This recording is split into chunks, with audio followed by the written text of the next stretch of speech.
मित्रों, आप सभी जानते हैं कि दिल्ली में मुख्यमंत्री है भी और नहीं भी, और जो मुख्यमंत्री नहीं है वो मुख्यमंत्री है भी, यानी अस्थायी मुख्यमंत्री और एक्चुअल मुख्यमंत्री दोनों के बीच का द्वंद्व देखते हुए दिल्ली की जनता के मन में कई प्रश्न तो उठ ही रहे थे।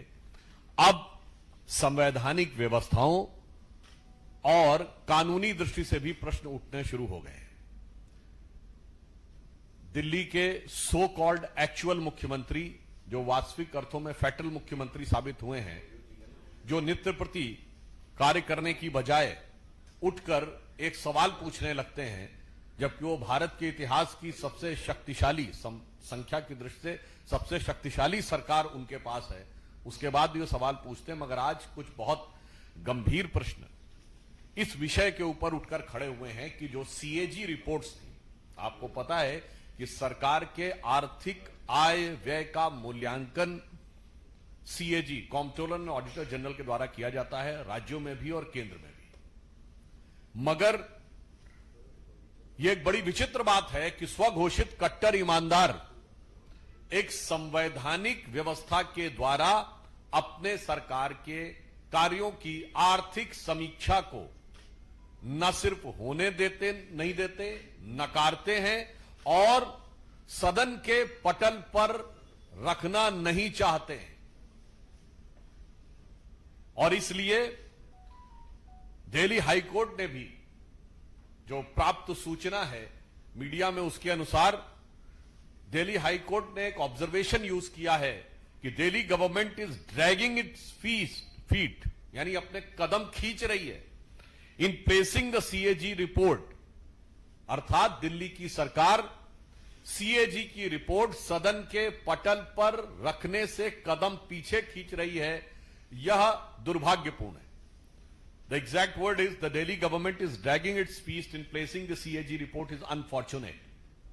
तो मुझे लगता है कि अब यह बात और भी स्पष्ट हो जाती है कि दुर्भाग्यपूर्ण स्थिति सिर्फ विकास कार्यों में नहीं दिख रही है। दुर्भाग्यपूर्ण स्थिति सिर्फ पर्यावरण में, सड़कों पे, जल भराव में और सरकारी व्यवस्थाओं में ही नहीं दिख रही है, संवैधानिक व्यवस्था में भी अब यह दुर्भाग्यपूर्ण स्थिति दिखने लगी है। इससे पूर्व करीब अक्टूबर के महीने से लेकर आज तक तकरीबन 1 दर्जन सीएजी की रिपोर्ट्स हैं, जो आर्थिक समीक्षा की रिपोर्ट्स हैं दिल्ली सरकार की, जिसे कि दिल्ली के विधानसभा के पटल पर नहीं रखा गया है, जिसको लेकर प्रश्न पूछे गए हैं और न्यायालय के द्वारा भी यह प्रश्न उठाए गए। और बहुत मजेदार बात यह है कि स्वघोषित कट्टर ईमानदार के द्वारा संचालित सरकार में दिल्ली के विधानसभा सेक्रेटेरिएट ने 11 जनवरी को, इसी 11 जनवरी 2025 को यह कहा है, there is no use of tabling the reports, यानी कोई आवश्यकता नहीं है रिपोर्ट्स को टेबल करने की। जबकि हमारे 7 विधायकों ने इस विषय को लेकर लिखित प्रतिवेदन विधानसभा अध्यक्ष को दिया कि जो जो सरकार की आर्थिक समीक्षा की रिपोर्ट्स आ रही हैं उन्हें सदन के पटल पर क्यों नहीं रखा जा रहा है। मगर मैंने कहा ना, स्वघोषित कट्टर ईमानदार अपनी सरकार की आय व्यय का लेखा रखने को आवश्यक नहीं मानते, जबकि न्यायालय उसको दुर्भाग्यपूर्ण मान रहा है। इससे यह साफ हो जाता है कि ये एनार्किस्ट तो है ही, यह आपदा तो थी ही, आर्थिक आपदा भी है, राजनीतिक आपदा भी है, विकास की आपदा के साथ साथ अब आम आदमी पार्टी की सरकार में संवैधानिक आपदा भी है। Their anarchist character is now pervading in the constitutional institution and constitutional procedures which are very much required for proper functioning of a government. आप स्वयं सोचिए, यदि सरकार की आर्थिक आय व्यय की समीक्षा को सार्वजनिक ही नहीं करना चाहेगी सरकार, तो क्या यह अपने आप में एक बहुत बड़ी संवैधानिक चुनौती नहीं है? और मजे की बात यह है कि जो अपनी सीएजी रिपोर्ट सदन के पटल पे नहीं रखते, वो हर बात पे आके सवाल पूछते हैं। सरकार आपकी है, मुख्यमंत्री आपकी हैं। वैसे तो मेरे विचार से अस्थायी मुख्यमंत्री नहीं, सरकार ही अस्थायी है, जो कि अब चंद दिनों की मेहमान है। परंतु उसके बाद आप आकर सवाल नहीं पूछते, सवाल ही पूछते रहते हैं, जवाब नहीं देते। चलिए, राजनीतिक जवाब मत दीजिए, वो तो आपकी स्टाइल और फितरत समझते हैं कि आकर अनेक प्रकार के अनर्गल आरोप और आक्षेप लगाना आम आदमी पार्टी की फितरत है। परंतु मैं आपसे कहना चाहता हूं, जो आपकी संवैधानिक अपरिहार्यता है, जो आपका संवैधानिक कर्तव्य है, उसका आप जवाब देने से कब तक बचने का प्रयास करते रहेंगे, यह मैं केजरीवाल जी से पूछना चाहता हूं। और मुझे लगता है कि यह संगति का असर भी हो सकता है। जैसे जब से ये लोग कांग्रेस के साथ गए थे, तो भले ही साथ में गए, अलग हो गए, मगर वायरस तो साथ में लेके आ ही गए। तब ये लोग आरोप लगाते थे ना कि कांग्रेस में पीएम तो है पर एक सुपर पीएम भी है। तो आज वही रोग इनके अंदर आ गया, एक सीएम तो है, एक सुपर सीएम भी है। तो जैसे डॉक्टर मनमोहन सिंह ने कभी सदन के पटल पे बोला था, जब उनसे जवाब पूछे जाते थे कि 100 जवाबों से अच्छी है मेरी ये खामोशी, जिसने न जाने कितने सवालों की आबरू रख ली, मगर ये तो खामोश रहने वाले हैं ही नहीं, ये तो हल्ला मचाने वाले हैं। तो मुझे लगता है कि आज केजरीवाल जी जो करने का प्रयास कर रहे हैं, वो शायद ये कहने का प्रयास कर रहे हैं कि 100 जवाबों से अच्छा है मेरा ये बवाल। जो रोज आकर कुछ ना कुछ बोलना शुरू कर देते हैं, 100 जवाबों से अच्छा है मेरा ये बवाल, ताकि आर्थिक घोटाले के हर पहलू से बचते रहें केजरीवाल। तो इसलिए हम उनसे साफ साफ पूछना चाहते हैं कि आम आदमी पार्टी जवाब दे कि उसने अनेकानेक सीएजी की रिपोर्ट्स क्यों नहीं सदन के पटल पे रखी हैं, और यदि उनके सेक्रेटेरिएट ने लिख के दिया है कि it is of no use, तो कृपया वो आके साफ स्पष्ट करें कि संवैधानिक अपरिहार्यता को पूरा करने न के पीछे नो यूज कहना, उसकी उपयोगिता न कहना कि आपने को संविधान से ऊपर समझना है या नहीं। आप सीएम से ऊपर तो अपने को समझ रहे हैं, ये समझ सकते हैं, पर अब लग रहा है आप अपने को संविधान से भी ऊपर समझ रहे हैं। धन्यवाद। आपके प्रश्न सादर आमंत्रित हैं। मोहित भट्ट।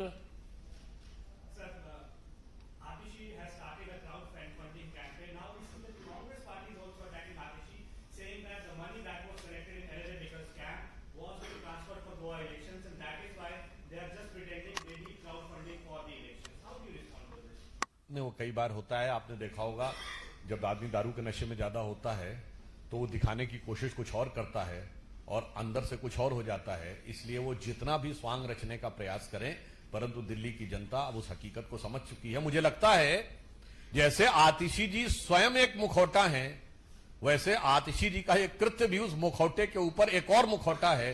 तो एक चेहरे पे नए चेहरे लगा लेते हैं लोग। कितने चेहरे हैं इस चेहरे के पीछे, ये अब दिल्ली की जनता समझ रही है। शैलेंद्र डीडी।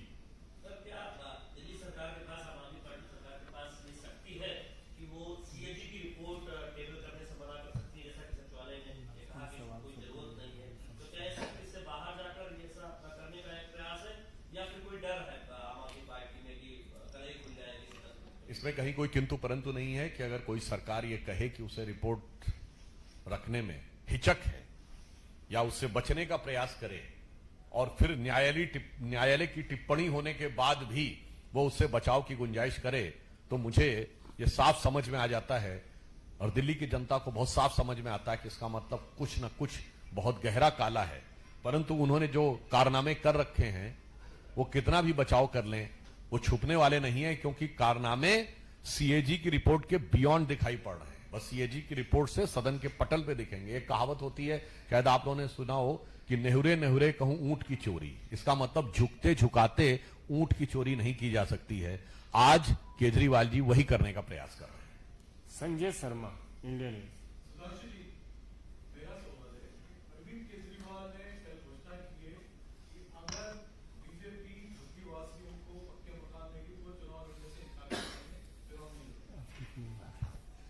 अब बताइए, इनकी घोषणा क्या कहा जाए तो शुरू में कहे थे हम राजनीति में नहीं आएंगे, जमुना साफ, हम चुनाव नहीं लड़ेंगे, सारी संसद चोर है, गाली गलौज की भाषा दिए थे, फिर बच्चों की कसम भी खा दिए थे। मतलब समझ में नहीं आता है कि इनकी किसी बात पर भरोसा करना चाहिए क्या। तो मुझे लगता है कि जब वो इस प्रकार की भाषा बोलते हैं तो वो स्वयं अपने अतीत को स्मरण करने लगते हैं। और राजनीति में यदि आज क्राइसिस ऑफ क्रेडिबिलिटी उत्पन्न हो गई है, अविश्वसनीयता का संकट, तो उसके मूर्तिमान स्वरूप श्री अरविंद केजरीवाल है। If there is a perception in the people that there is a crisis of credibility in politics, then the embodiment of that crisis of credibility is nothing but Shri Kejriwal himself. Amod Rai, TV9। Rahul ji, एक दिल्ली चुनाव से जुड़ी हुई बड़ी खबर ये भी है कि एलजी ने जिस तरह से कल सकून बस्ती स्लम को लेकर बयान दिया, उसके बाद आज आम आदमी पार्टी कह रही है कि झूठ बोल रहे हैं जी और बुरा झूठ है उनका। देखिए, मुझे लगता है कौन सच्चा है कौन झूठा है, यह आम आदमी पार्टी के कृतित्व से साफ दिखाई पड़ता है। और इस प्रकार की भाषा प्रयोग करना संवैधानिक पद पर बैठे हुए लोगों के लिए और स्वयं अपने आचरण में, तो हम पूछना चाहते हैं ना, आप क्यों नहीं सच बोल रहे हैं? सीएजी की रिपोर्ट रख दीजिए, ये तो आपका कॉन्स्टिट्यूशन रिक्वायरमेंट है। और नहीं है तो आप आकर बोल दीजिए। आप यही देखिए, सच और झूठ में तो एक ही बात कहना चाहूंगा, ये भारत के इतिहास के इकलौते सरकार है जिसने एक शराब घोटाला किया और फिर यह कहा कि नहीं हमारी नीति तो एकदम सही थी, और फिर उसके बाद उसको विड्रॉ भी कर लिया। अच्छा, विड्रॉ कर लिया तो बात खत्म कर देनी चाहिए। फिर आपने देखा होगा दर्जनों बार, मैं खुद भी रहा हूं उन डिबेट्स में, कि इनके लोगों ने आके उसी शराब घोटाले को डिफेंड भी किया है। मतलब आपने अद्भुत उदाहरण नहीं देखा होगा ऐसा कि कोई सरकार एक पॉलिसी बनाए, सीबीआई की जांच शुरू होते ही वो पॉलिसी को विड्रॉ भी कर ले और विड्रॉ करने के बाद भी उसको डिफेंड करे।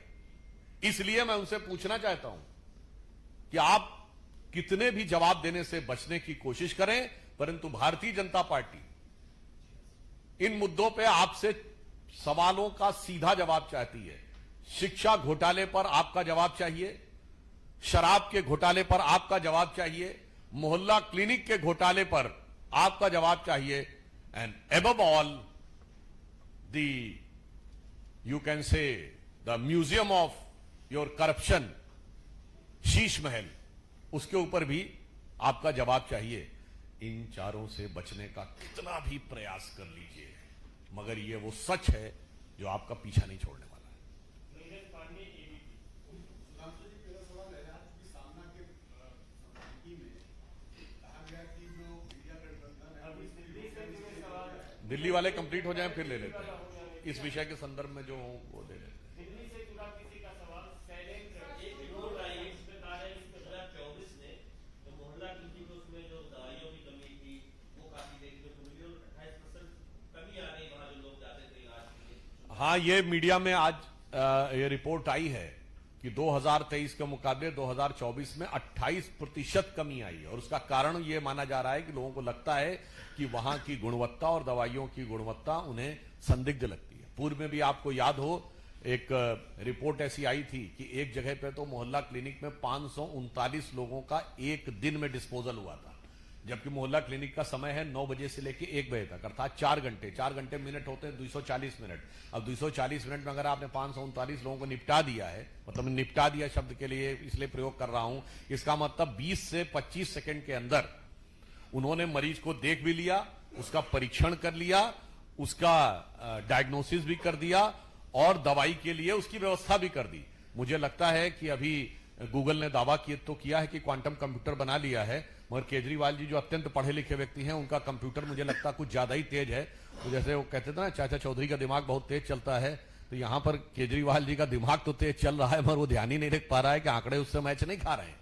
तो इसमें मोहल्ला क्लिनिक के घोटाले तथ्यों और आर्थिक आंकड़ों के आधार के ऊपर बिल्कुल साफ नजर आ रहे हैं। सर, संतोष दुबे बोल रहा हूं। संजय सिंह ने कहा है कि भाजपा के नेताओं, सांसदों, पूर्व सांसदों और मंत्रियों के सरकारी आवास पर वोट का दिवस बनाया जाए। क्या बीजेपी उनके खिलाफ कानूनी कार्रवाई करेगी? देखिए, बड़ी मजेदार बात यह है कि घुसपैठ के ऊपर अभी तक जवाब न देने वाले लोग, जिन्होंने एलानिया, उनके विधायकों का लेटर हेड अवेलेबल है, मोहिंदर गोयल जी का और एक मामले में जय भगवान जी का, यानी विधायक। और एक और बात कह दूं, याद करिए मनीष सिसोदिया डिप्टी सीएम थे, उनके बाकायदा टीवी पे बोला शाहीन बाग मेरे दिल में है। तो घुसपैठियों को वोटर बनाने की जो षड्यंत्र है उसके ऊपर जो पर्दाफाश होता चला जा रहा है, त्यों उनकी छटपटाहट इस ढंग के आरोपों और प्रत्यारोपों में उभर कर सामने आ रही है। आनंद पांडे टीवी में सर दिल्ली से हटके है, डॉलर के मुकाबले रुपया जो है 86 पैसे से नीचे आ गया है, सेंसेक्स 800 पॉइंट नीचे गिर गया है और 4.5 लाख करोड़ डूब गए इन्वेस्टरों के। कांग्रेस अब सवाल उठा रही है। पहले नीरज जी का सवाल था। नहीं, ये भी जवाब देते हैं। सर मेरा सवाल है कि आज जो ये सामना संपादकीय में एक लेख है, उसमें कहा गया कि इंडिया गठबंधन और महाविकास अघाड़ी जिस उद्देश्य से बनाया गया वो बिल्कुल खत्म हो गया है, निस्तेज हो गया है, निष्क्रिय हो गया है। दूसरी तरफ आज प्रधानमंत्री नरेंद्र मोदी जम्मू कश्मीर में है और वहाँ उन्होंने बिरला मंदिर की बड़ी तारीफ की। उन्होंने कहा कि 2 बातें आपने पूरा कर दिया है, तीसरा वादा जो रियासत बनाने का था उसको भी पूरा कर दिया। तो दोनों विषयों को कैसे लेते हैं? हाँ, मैं इस रूप में देखता हूं कि प्रधानमंत्री श्री नरेंद्र मोदी जी ने जिस प्रामाणिकता के साथ और जिस दक्षता के साथ, by which credibility and by which dexterity he has perform, तो मेरा मानना है कि कोई भी व्यक्ति यदि राजनैतिक पूर्वाग्रह और दुराग्रह से हटकर देखेगा तो वो प्रशंसा ही करेगा, प्रशंसा के अतिरिक्त कुछ नहीं कर सकता। तो मैं मानता हूं कि वो एक ऑब्जेक्टिव एनालिसिस है, क्योंकि हो सकता है उमर अब्दुल्ला जी अभी तक सरकार में नहीं थे। अब जब सरकार में आता है व्यक्ति तो फिर उसको सब दिखाई पड़ता है कि पिछले समय में जम्मू कश्मीर में कितने कितने काम हुए। तो हो सकता है वो उन तथ्यों के आधार पर सहज और स्वाभाविक अभिव्यक्ति आ गई।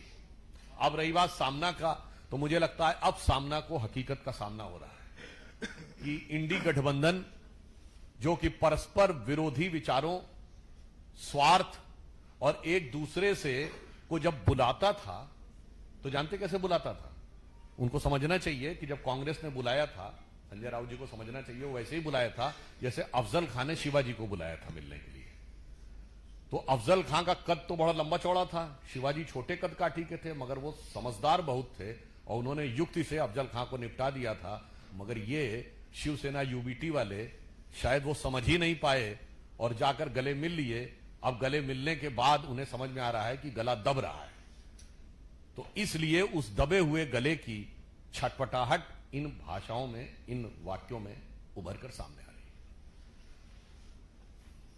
है। आज डॉलर, भैया बहुत बढ़िया आपने बात कही है। कांग्रेस वालों से मैं पूछना चाहता हूं, मेरे भाई, किस जमाने में आप जी रहे हो? मैं जस्ट पहले एक सेंटेंस कोट करता हूं। अभी आपने देखा कि अमेरिका से बयान आया था कि अगर डी डॉलराइजेशन करने का प्रयास होगा तो अमेरिका उसे एक्सेप्ट नहीं करेगा। दुनिया बदल रही है, अब डॉलर के बियॉन्ड इकोनॉमी जा रही है। मैं चैलेंज करके पूछता हूं, आज तक बताएं कभी पिछले 50-60 साल में डी डॉलराइजेशन का इशू आया हो? आज हमारा सबसे बड़ा फॉरेन एक्सचेंज का जो इंपोर्ट है वो ऑयल में होता है, जिसका सबसे बड़ा हिस्सा हम रशिया से कर रहे हैं, रूपी रूबल में।